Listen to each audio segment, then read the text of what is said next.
কৃষক কৃষি তার উন্নয়ন, সব নিয়ে আমাদের এই আয়োজন। বাংলার কৃষি, বাংলার কৃষি, বাংলার কৃষি। ফলবে ফসল ভরবে গোলা, আরো বেশি বেশি। বাংলার কৃষি, বাংলার কৃষি, বাংলার কৃষি, বাংলার কৃষি, বাংলার কৃষি। সুপ্রিয় দর্শক, বাংলার কৃষি অনুষ্ঠান থেকে শুভেচ্ছা জানাচ্ছি। কৃষি তথ্য, প্রযুক্তি ও পরামর্শ নিয়ে আমাদের প্রতিদিনের কৃষিভিত্তিক এই আয়োজন বাংলার কৃষি। কৃষক ভাইয়েরা, আমাদের আজকের অনুষ্ঠানে আপনারা দেখবেন মাঠ ফসলের করণীয় সম্পর্কে একটি মাঠ প্রতিবেদন এবং সেই সঙ্গে থাকছে কৃষি বিষয়ক নানা রকম তথ্য ও পরামর্শ। অনুষ্ঠানের শেষাংশে থাকছে প্রাণী সম্পদ বিষয়ক প্রতিবেদন। শুরুতেই মাঠ প্রতিবেদন।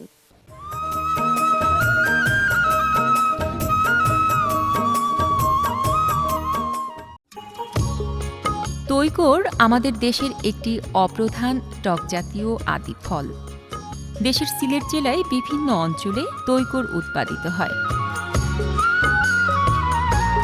এছাড়াও দেশের অন্যান্য জেলায় খুবই সামান্য আকারে বসতবাড়ির আঙিনায় দু একটি তৈকরের গাছ দেখা যায়।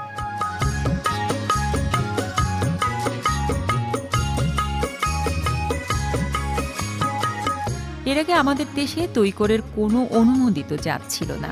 তবে 96 সালের দিকে বাংলাদেশ কৃষি গবেষণা ইনস্টিটিউট বাড়ি তৈকর নামে একটি জাত উদ্ভাবন করে, যা এখন সিলেট, খাগড়াছড়ি, রাঙামাটি ইত্যাদি জেলায় চাষাবাদ হচ্ছে। তৈকর গাছে সাধারণত বছরে 2 বার ফল আসে। তৈকর গাছ দেখতে অনেকটা পিরামিড আকৃতির এবং গাছে সারা বছরই সবুজ পাতা দেখতে পাওয়া যায়। তৈকর দেখতে অনেকটা হলুদ বর্ণের এবং পূর্ণ বয়সের একটি গাছে 300 থেকে 350টি তৈকর ফল ধরে। তৈকরের চাষ করতে হলে পাহাড়ি অঞ্চলের লাল মাটিতে তৈকরের চারা বা গুটি কলম সংগ্রহ করে জুন থেকে সেপ্টেম্বর মাসের মধ্যে রোপণ করতে হবে। তৈকর দিয়ে আচার, জ্যাম, জেলি ইত্যাদি তৈরি করা যায়।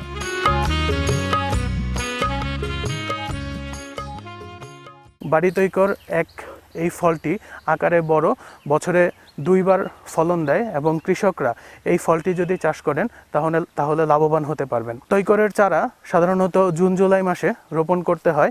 চারা রোপণের জন্য 2 ফিট দৈর্ঘ্য, 2 ফিট প্রস্থ এবং 2 ফিট গভীরতা বিশিষ্ট গর্ত করতে হবে।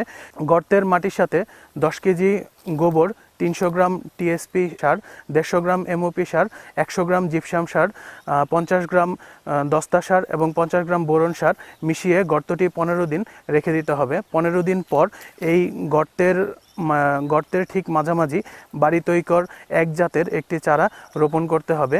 এই চারাটি মোটামুটি 3 থেকে 4 বছর পরিচর্যা করার পরে আমরা এই গাছ থেকে ফল উৎপাদন করতে সক্ষম হব।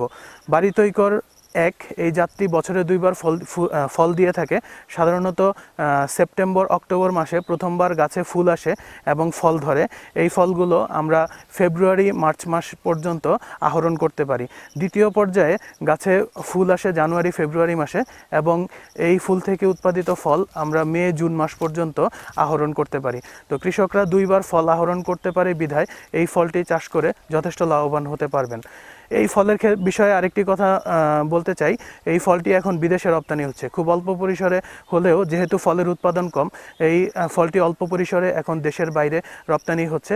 তো এই ফলের বাগান যদি কেউ বাণিজ্যিকভাবে করতে পারেন তাহলে এই ফল রপ্তানি করে আমরা বৈদেশিক মুদ্রা অর্জন করতে সক্ষম হব। আর এই ফলটির যথেষ্ট ঔষধি গুণ রয়েছে। এই ফলটিতে প্রচুর পরিমাণে অ্যান্টিঅক্সিডেন্ট নামক একটি উপাদান রয়েছে, যেটি আমাদের বয়স বাড়ার যে চিহ্নগুলো রয়েছে এগুলো কমাতে সহযোগিতা করে। এছাড়াও এই ফলটিতে বিভিন্ন ধরনের উপাদান রয়েছে, ভিটামিন সি রয়েছে, ভিটামিন এ রয়েছে, যেগুলো রাতকানা সহ বিভিন্ন রোগ প্রতিরোধে আমাদেরকে সহযোগিতা করে। তৈকর গাছে সাধারণত খুব একটা পোকামাকড়ের আক্রমণ হয় না। আমরা এখন পর্যন্ত তৈকর গাছে মাত্র একটি রোগ দেখতে পেয়েছি, যেটি খুব সহজেই আমরা দমন করতে পারি। এই রোগটি দমন করার জন্য কার্বেন্ডাজিম গ্রুপের যে কোনো ছত্রাকনাশক প্রতি লিটার পানিতে 2 গ্রাম করে মিশিয়ে গাছের পাতায় খুব ভালোভাবে স্প্রে করলে দমন করা সম্ভব। বাংলার কৃষি, বাংলার কৃষি, বাংলার কৃষি। মাঘ মাসে কৃষক ভাইদের করণীয় খরা সহনশীল ফসল ও জাতের আবাদ করা, দলীয়ভাবে অগভীর গভীর নলকূপ ও পাওয়ার পাম্প চালু করার প্রস্তুতি নিতে হবে। পুকুর, জলাশয়, খাল ও ডোবায় বৃষ্টির পানি ধরে রাখা। উপকূলীয় অঞ্চলে বোরো মৌসুমে বিধান 47 ও অন্যান্য উপযোগী জাতের আবাদ করা যায়। উপকূলীয় অঞ্চলে এ সময় মুগ ডাল আবাদ করা যায়। উপকূলীয় অঞ্চলে যেখানে জোয়ার ভাটায় জমিতে পানি জমে থাকে সেখানে সরজান পদ্ধতিতে সবজি ও ফলের চাষ করার জন্য সরজান বেড তৈরি করতে পারেন। আলু ক্ষেতে মরক দেখা দিলে প্রয়োজনীয় ছত্রাকনাশক প্রয়োগ করুন। বোরো ধান রোপণ করুন। খরা সহনশীল কাউন চাষ করুন। ক্ষীরা, তরমুজ, মিষ্টি কুমড়া চাষ করুন। শীতকালীন শাকসবজি ও বোরো ধানের বীজ বপন করুন। মাসের দ্বিতীয় সপ্তাহে বোরো ধানে উপরি সার প্রয়োগ করুন। মাসের দ্বিতীয় সপ্তাহে উপসি আউশের আগাম বীজতলা তৈরি করুন। গম, সরিষা, ছোলা, তিসি, ভুট্টা ফসলে সেচ দিন। মাসের শেষ সপ্তাহে পুকুর, জলাশয়, খাল, ডোবায় পানি সংরক্ষণ করুন। রবি ফসলে ইউরিয়া উপরি প্রয়োগ করুন এবং প্রয়োজনে সেচ দিন। চারা রোপণকালে শৈত্যপ্রবাহ শুরু হলে কয়েকদিন দেরি করে চারা রোপণ করুন। বোরো ধান রোপণের পর শৈত্যপ্রবাহ দেখা দিলে জমিতে 5 থেকে 7 সেন্টিমিটার পানি ধরে রাখুন। বোরো ধানে পর্যায়ক্রমে ভিজানো ও শুকনো পদ্ধতিতে AWD সেচ প্রদান করুন। ফসলের পোকামাকড় দমনে জৈব বালাইনাশক এবং সেক্স ফেরোমন ব্যবহার করুন। বালাইনাশকের যথেচ্ছ ব্যবহার থেকে বিরত থাকুন। বালাইনাশক কেনার সময় প্যাকেট বা বোতলের গায়ে মেয়াদ আছে কিনা দেখে কিনুন। বোরো ধানের জমিতে চারা রোপণের 7 থেকে 10 দিনের মধ্যে গুটি ইউরিয়া প্রয়োগ করুন। বোরো ধানের জমিতে LCC ব্যবহার করে ইউরিয়া উপরি প্রয়োগ করুন। শতভাগ বোরো জমিতে পার্চিং করুন। বাংলার কৃষি, বাংলার কৃষি, বাংলার কৃষি।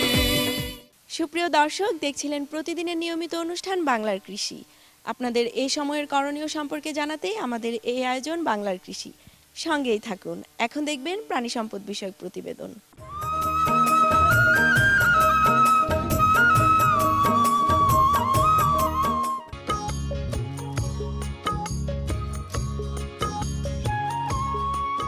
প্রাণী সম্পদের উন্নয়নের দৌড়ে পুরুষদের পাশাপাশি নারীরাও পিছিয়ে নেই। এমনই একজন সফল খামারি খান মোহাম্মদপুর ভাটোপাড়া গ্রামের হাফিজা খাতুন, যার ধ্যানে জ্ঞানে শুধু তার খামারের চিন্তা। তিনি নিজ হাতে গরুগুলোকে খাবার দেন। খামারের বর্জ্য পাইপের সাহায্যে পানি দিয়ে পরিষ্কার করেন। তার একক প্রচেষ্টায় 2007 সালে একটি গরু দিয়ে খামার শুরু করেন। বর্তমানে তার খামারে শোভা পাচ্ছে 12টি গরু। 12টি গরুর হিসাব ভুল প্রমাণিত করে জন্ম নিয়েছে তার খামারে আরও একটি সাদা এড়ে বাছুর। বাছুর সহ তার খামারের মোট গবাদির সংখ্যা বর্তমানে 13টি। কালো গাভীর সাদা বাছুর দেখে হাফিজা খাতুনের আনন্দ আর চোখে ধরে না। শীতের সকালের সোনার রোদ গায়ে মেখে বাছুরটিকে আরও উজ্জ্বল দেখায়।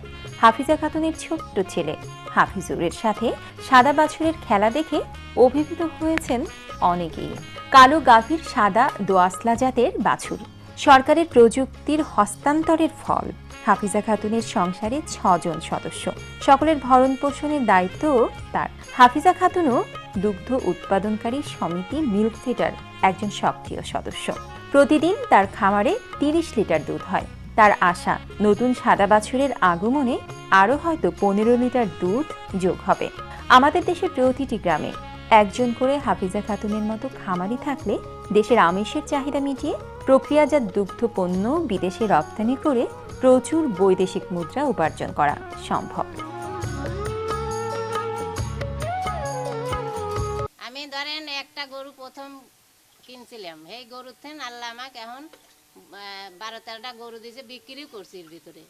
তারপরে আল্লাহ আমাকে সংসার চালাচ্ছি এর ভিতরে। আমার জমি নাই, এই তিরপারি আমার সব কিছু। আমার বছরে 3টে করে 4টে করে আল্লাহ বাছুর দিচ্ছে। ধরেন এই দুধ দিচ্ছি দিন মনের বেশি। আমার খুবই ভালো লাগতেছে। আমার এই সকালবেলায় গাভীর একটা সাদা বাছুর দিচ্ছে আল্লাহ। বাছুর দেখতে এত সুন্দর, আমার কাছে খুবই ভালো লাগতেছে। ধরেন আমার এই গরু পায়ে লাড়তে সাথে খুব ভালো লাগে। বাংলার কৃষি, বাংলার কৃষি,